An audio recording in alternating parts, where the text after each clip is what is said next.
Hotel workers, what is your craziest story? Part 2. I have some longer stories, but I have a short crazy one. I worked at a water park hotel, and for Easter, one year they decided to host a massive Easter egg hunt with over 500 eggs, including a smaller golden egg that was worth a cash prize. They went all out for the marketing campaign on it. It was all over the website, TV and radio ads. They even went so far to get local news stations to mention it at the end of segments. The hype was huge, locally and otherwise.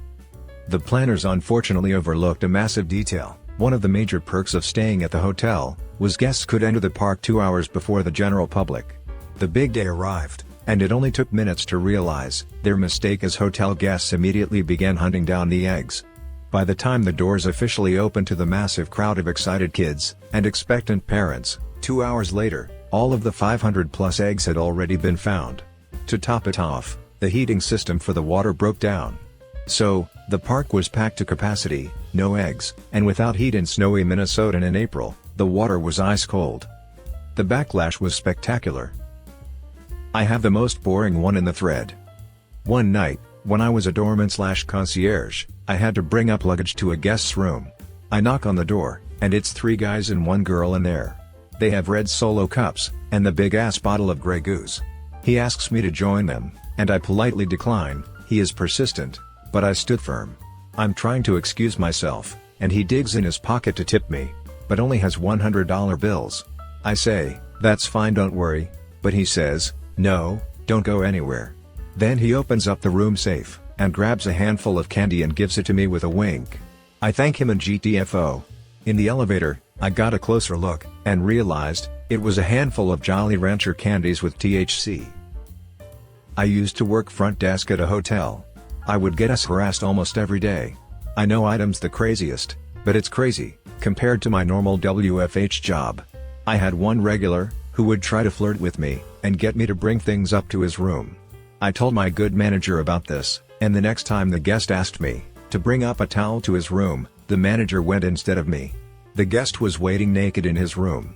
Another time, I had a different guest, a long stay contract, with multiple guys staying together, who seemed like a nice shy guy, who I think liked me. His other friends tried to trick me into going into an elevator with just me and him, and I only used the stairs. After that, other drunk people would openly say they wanted to have sex with me no matter what, and I had to lock myself in our office until my managers came to help me.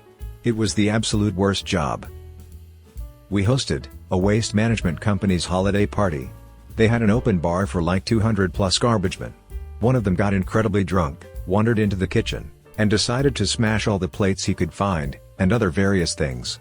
Found him in the morning, passed out naked, in a stairwell. We also had an elevator that just went between the 2 meeting room floors. It was tiny, and was a piece of shit that was super slow, and you were only supposed to have like 5 people at a time in it. Indian weddings are very popular at that hotel, and one time during a wedding, a good 12 people or so decided to cram into this tiny elevator. It got stuck between floors for like an hour, with all these folks stuffed in there against each other. The hotel finally decided to renovate the elevator after that. Also, this hotel has a lot of genuine art and historical pieces, like baby grand pianos, statues, and old original paintings. Once the upstairs kitchen pipes got clogged, which ended up in a massive leak of disgusting, nearly black-colored and horrible-smelling water, bursting through the ceiling into the lobby. A good amount of that water splashed onto the 200-year-old paintings they had hung up. Had a noise complaint once about a couple having gratuitous sex in their hotel room, so security had to go ask them to keep it down. Turns out, the room in question was the head planner's room for one of our repeat conferences. She was banging the company's married COO. She was pretty attractive, though. The houseman punched a hole in the wall of the back hallway, and would steal beer from the bars, and hide them in the hole to drink, when they worked late. They liked Yinglings, so it'd pretty often be chingy-lingy time. I'm sure there's plenty more I'm missing, or aren't worth typing out. I'm glad I got out of hotels. Used to work at a really nice hotel, on the Oregon coast, as a night houseman, a few years ago.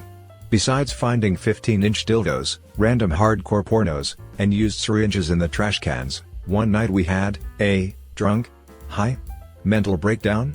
To this day I still have no idea, to be honest. Guy steal a banquet cart, and drive it across the street into a different parking lot, and crashed it into the front doors of an arcade. The workers there called the hotel and let us know, LOL, they were super cool. He went around the whole back patio, turning the gas on in the fire pits, and threatening my coworker with a pair of scissors when we finally ran him off the property.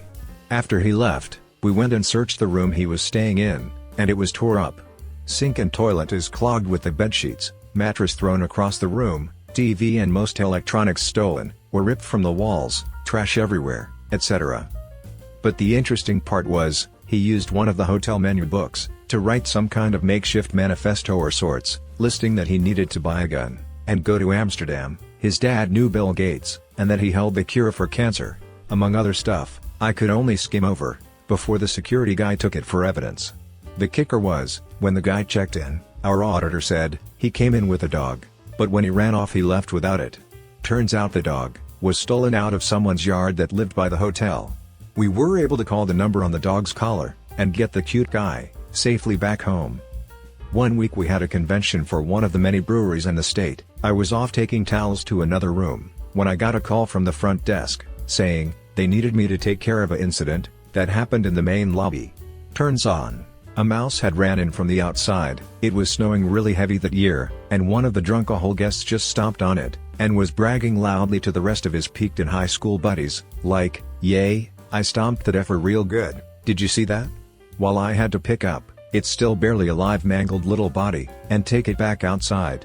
I honestly cried so hard after that night. I felt so terrible for the little mouse. It didn't deserve to go that way. Also, on my second day there, got to watch the coroners wheel out a guy who overdosed in one of the rooms right across from my boss's office, so, yay. White dude, 6 feet 3 inches, long gross dreadlocks, and a Rasputin beard. Black gunky fingernails, like a fairy tale witch. He was all greasy and covered in what looked like soot. But hey, he had an ID and a valid matching credit card, so I said sure, I'll check you in. Don't judge a book by its cover. This man dragged in a military duffel bag and went to his room. Our desk was directly adjacent to the elevator, with the doors just to our right, so we see everyone who comes and goes. Dude comes down about every 20 minutes to have a cigarette. Walk out our front doors, and we have smoking stations on either side of the door. You know those little sand pits for cig butts? Dude lights a cig, takes a drag, gently sets it down in the sand. Walks over to the other side of the door.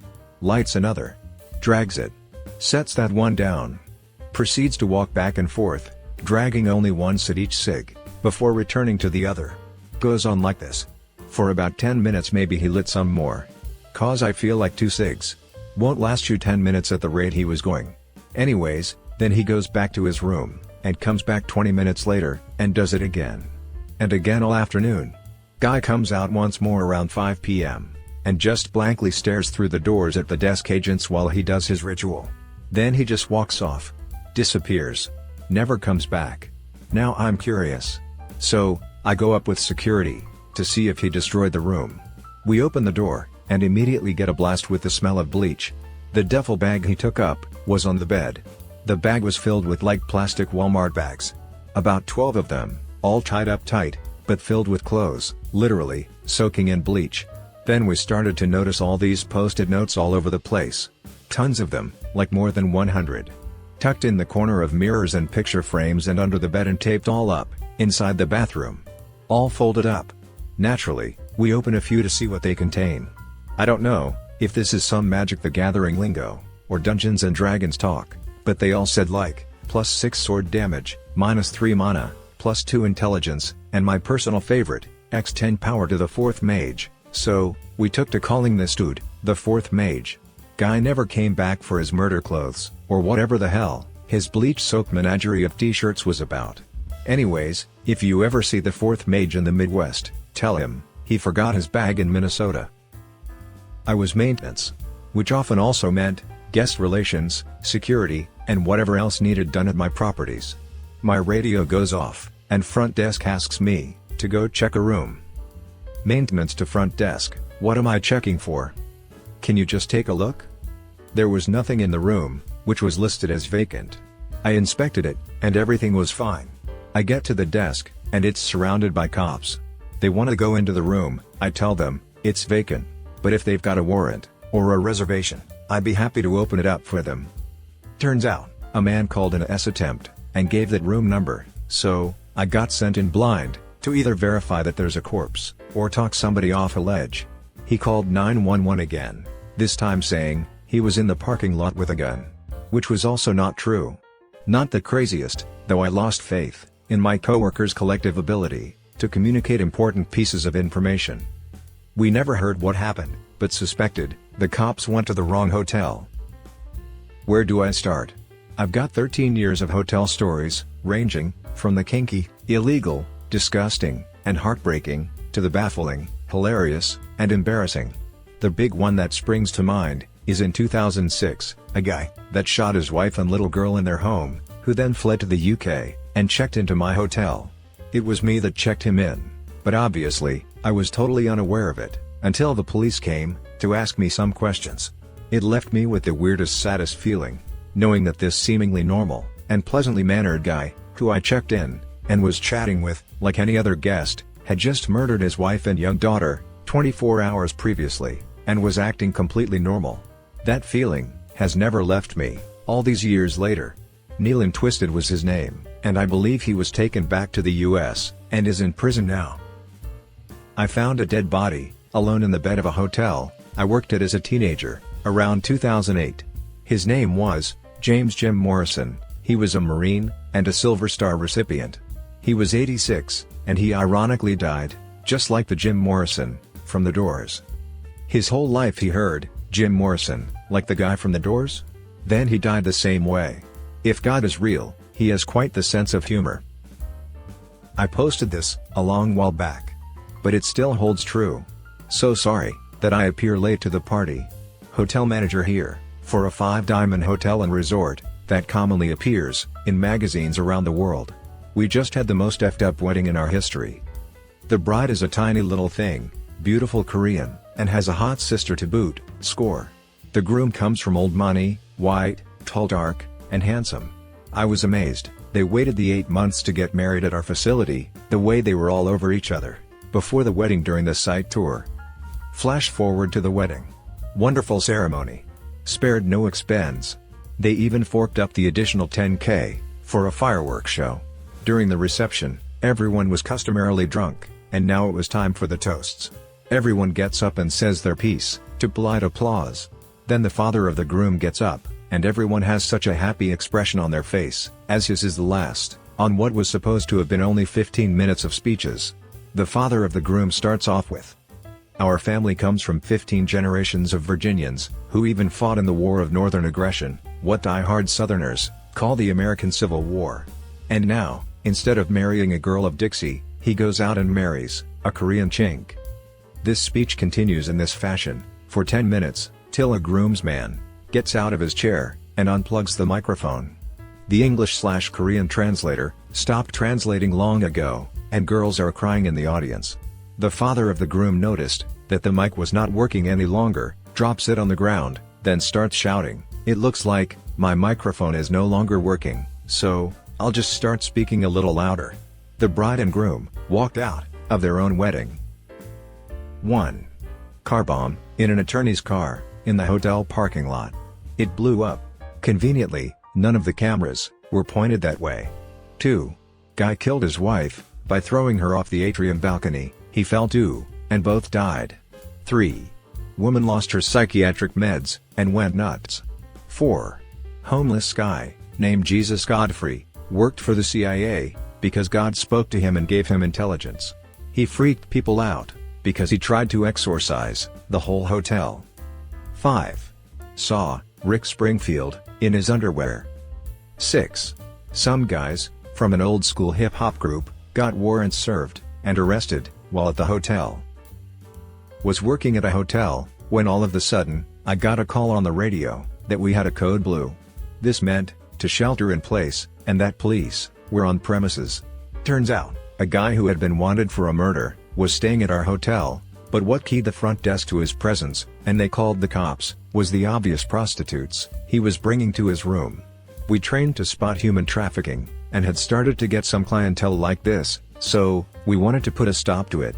When the cops ID'd him, from the desk info and security footage, they brought in more support, and tried to corner him in his room, since he was armed. Somehow, he managed to slip out of a side emergency exit and escaped. I don't know if they ever caught the guy. TLDR, I was working as housekeeping at a travel lodge during attempt number 1 of college. There was a triple S, or what was supposed to be one anyway, that had happened in one of the rooms. I wasn't the one to walk in on the bodies, but I was working on the same floor, and heard 2 co-workers screaming.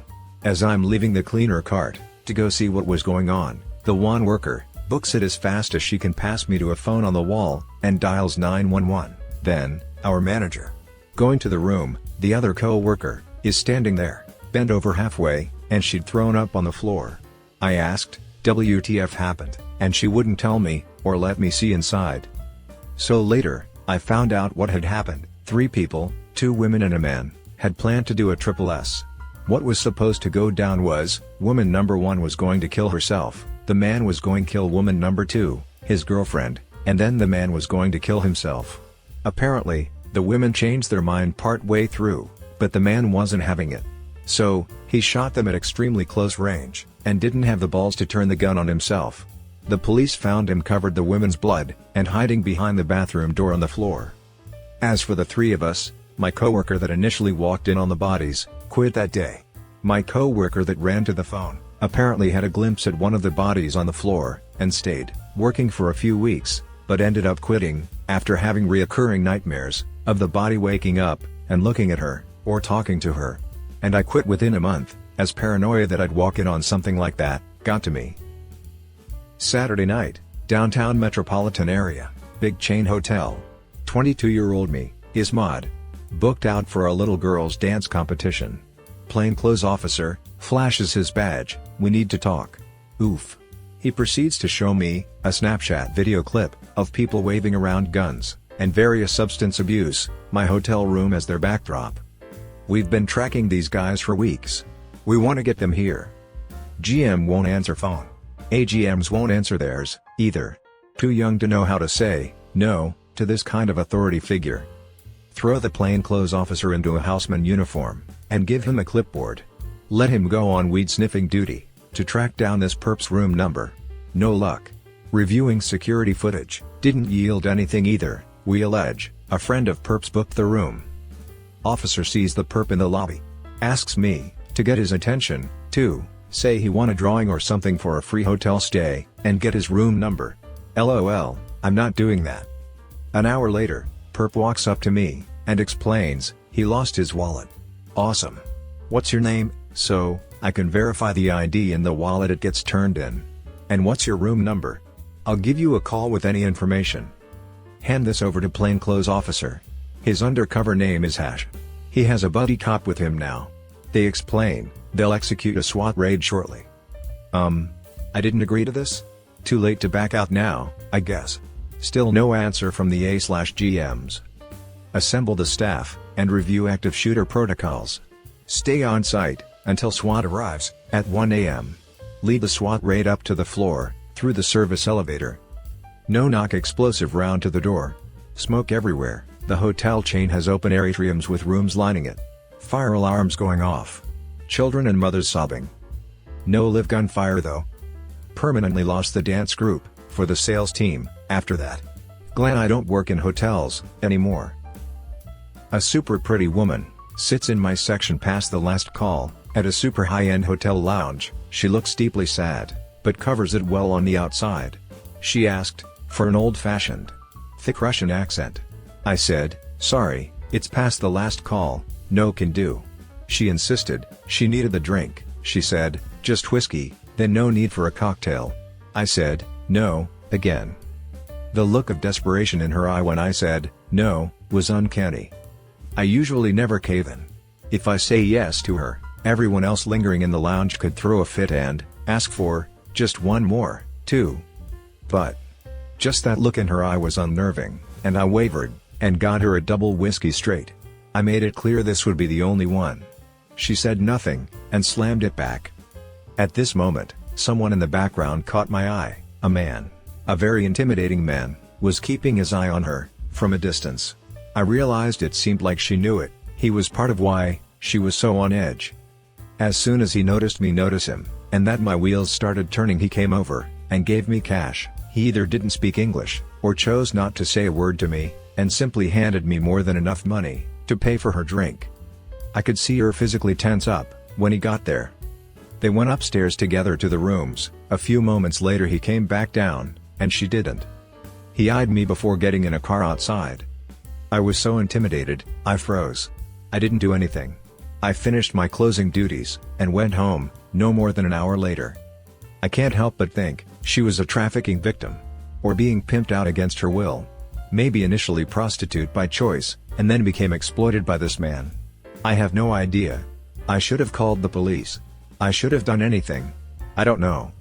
I think about her, to this day. I feel immense guilt for not doing anything. I have never seen another human in a state like that since. My eye contact with her is burned into my brain. I wish I could have saved her. I will go to my grave, feeling guilty for not acting. I think I didn't know what to say to the police. I was so scared. Worst ever craziest experience. A dude rented a room for one night. Later I notice, he brought a girl with him into the room. About 15 to 20 minutes later, the dude leaves the hotel for the rest of the night, but the girl stays in the room. Well, about 2 hours after the dude leaves, a different guy shows up, and goes to the room with the girl. They stay in the room overnight. So, because the first dude checked in under his name, he had to be the one to check out. He shows up at about 8 a.m. I tell him, the room needs be inspected, before he checks out, to get his deposit back. So, he goes to check on the room. Not 5 minutes later, I can hear shouting going on down the hall. I look at the camera and see the dude just waiting by the door. Meanwhile, the girl and the new guy are shouting at each other from within the room. The new guy not knowing who the dude is, or why he's telling them to clear out the room. The girl just saying, they are just friends, and he was just renting the room for the night. This whole time, the dude is patiently waiting outside, telling the other guests walking out, sorry for the inconvenience. We are about to call the police, when the new guy stomps out of the room, looks over to the dude, and says, you need to start walking, boy. The dude just motions to him, you first.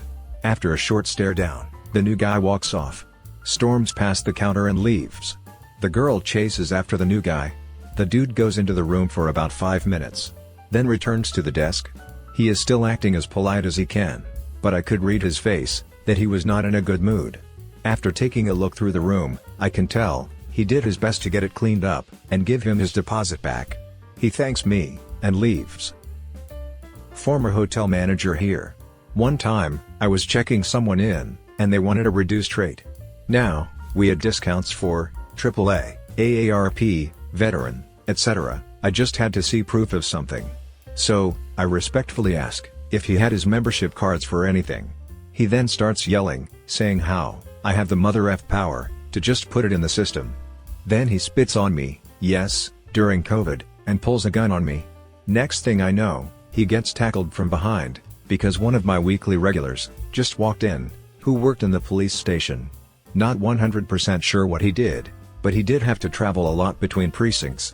That guy saved my life. I was only a hotel worker for a very short period of time, like 3 months, and I don't have crazy stories, just a couple of cool ones. Hotel work is extremely boring. My regulars were the production crew, and owners of the Trailer Park Boys, and the strippers from a now defunct, yet very famous Club Plus hotel behind the street. I'm gay, so I've never been to a titty bar before, and I didn't realize exactly how beautiful those women are. Holy effing shit. Hotel bars, especially boutique hotels, are a great place to hang out. Especially if you don't want to run into anyone you know, want clean service, or to be left alone, and especially for discussing business, which may not be entirely legal. There's a whole segment about that in the Tarantino film, Jackie Brown. The strip club is kind of a national treasure, though sadly, didn't make it through the pandemic, not on a major street, but women have been putting their kids through college there for several decades, and you always hear it as an inside joke, like, yeah, spent the night at Philly's last night, hope I can make rent. But not only were the girls, who came in on their breaks, stunningly beautiful, they were also extremely intelligent, and very talented. Many of them were also songwriters, or copywriters, or real estate agents, or whatever. But they were also so nice. They tip well, require zero maintenance, and are kind of the antithesis of the all strippers are dumb sluts trope. I asked one of them why they didn't just straight up runway model, and they laughed, and told me they clear $100K a year, being their own boss, so, F that. I was like, damn. I have two okay ones. I worked at a large hotel in Chicago, where we would often get business travelers. A man hung one of his suit jackets on the sprinkler in the ceiling. There is a closet. He did not hang the jacket in the closet, he chose the sprinkler. Do you all know how many gallons of water per second those things release? I didn't know, until that day. It broke the glass tube in the sprinkler, causing the sprinklers to all go off. Brown sludge water went everywhere, gallons and gallons of it. It ruined every room beneath it. This room was on the 19th floor. Caused hundreds of thousands of dollars worth of damages. For a suit jacket. I now work for a hospitality company, in the PNW. One of the hotels had a lady staying with them. Ordered quite a few bottles of wine the night before. Enough to lead the front desk staff to start reporting concerns to management. They issued a cutoff for the guest, but it was too late. The guest called the desk and stated she wasn't feeling well. Could housekeeping please bring up a new set of sheets? Guest made it very clear that she didn't want housekeeping to go into her room, she would handle everything. Guest services manager happened to walk by when the housekeeper dropped off the linens and got a peek inside. Turns out, not feeling well equates to multiple empty bottles of wine about, puddles of diarrhea, and piss everywhere. On the bed, on the floor, on the chairs, the walls. It was so bad they had to shut down the entire floor and bring in cleaners in hazmat suits. The police had to be called to force her to leave. Just what the F? I'm so glad I don't work the front desk anymore. There was a couple that checked in, who from the get-go were very odd. He was maybe 45, and she was in her late 20s, early 30s, neither person was very attractive. He was from somewhere in Asia originally, and she was of Asian descent, but seemed to be Canadian, no accent. As I checked them in, he proudly told me this was a blind date, and he was taking her there for the night, as their first date. She seemed much less impressed with him than he was with her, but she was pleasant enough. About 15 minutes later, I heard on the radio that there had been some mistake. Housekeeping had made their room up with a king-sized bed, instead of two doubles. I highly suspected this was not a mistake at all, and the receptionists confirmed that he had ordered a king-size bed, presumably telling her he ordered two doubles. Cut to dinner time, where they proceed to have a huge fight in the middle of our fancy dining room, screaming at the top of their lungs in a language that was not English or French. After dinner, she went to the guest games room to read, and he wandered around outside, muttering to himself, until it was time for bed. In the morning, when it came time to check out, I knock on their door to collect their bags. She answers, very upset, and just keeps telling me that he won't get dressed. I collect her bags, and invite her to wait in the lobby. I notice him sitting on his bed, muttering in his language, quite naked. I inform him that he will have to get dressed and check out, or he will be charged a fee, and we may have to call the police. I told the managers what happened, and they sent the head bellman to deal with this. By the time my supervisor showed up to check him out, he had put on his tightly whities, but was still very angry, and not putting on any more clothes. He was told he had 30 minutes to be off the premises, or the police would be called. He eventually left. I hope she was alright. I was a bellman at a hotel in my city during my college days. Occasionally, we had conventions and whatnot, and this particular one was centered around horses. I was helping this old lady, 70s, with her luggage, and waiting on her. Before we got to the front desk, she asked to use the restroom in the back, behind the front desk, but was not allowed. Front desk told her there was a bathroom down the hall. Honestly, it wasn't too far, maybe a 20 seconds walk. She declined, checked in, and we headed to the elevators. We get to the elevators, luckily, it's just her and I. She starts squirming when we get in the elevator saying, "Oh God, oh no, that sort of shit." All of a sudden, I hear gurgles, farting, starting noises. Not super loud, but enough to get her embarrassed. She's apologizing, telling me to leave her stuff there, and not worry about it. Let's just say, I didn't get tipped, and I was nice enough to just push her cart to her door.